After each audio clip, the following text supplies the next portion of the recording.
Mix by प्रेम निराला यादव। अगे गया से पटना रे फरक रे लगलौगे अगे बोतल के बोतल पनिया चढ़े लगलौगे।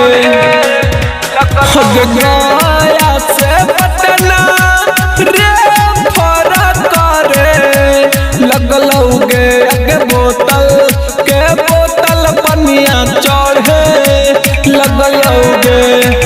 अगे लगौ नहीं बचबौ माथा पर चढ़े लगलौगे अगे बोतल के बोतल पनिया चढ़े लगलौगे अगे बोतल के बोतल पनिया चढ़े लगलौगे।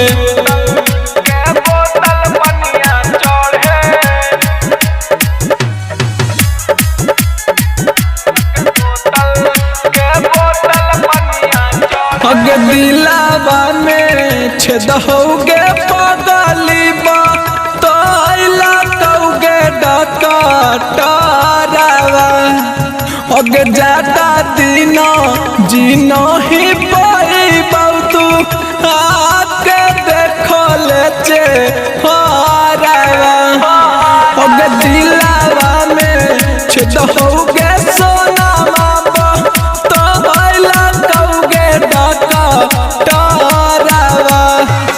अगे ज्यादा दिन जीना ही पैबौ तू आके देखो ले चे हरावा।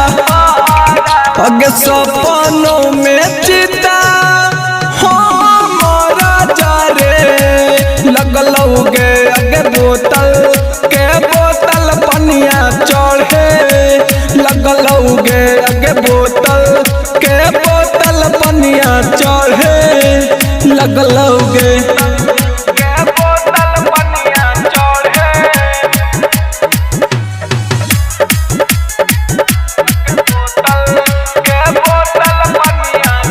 अगे दीना भर में 4 बेर चढ़ऊ सुइया गे दो बइया।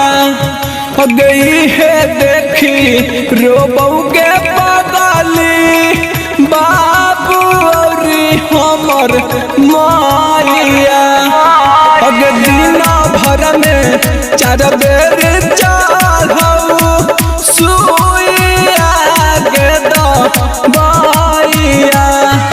अगे इहे देखी रोबौगे सोनावा बाबू हमर माइया। अगे खो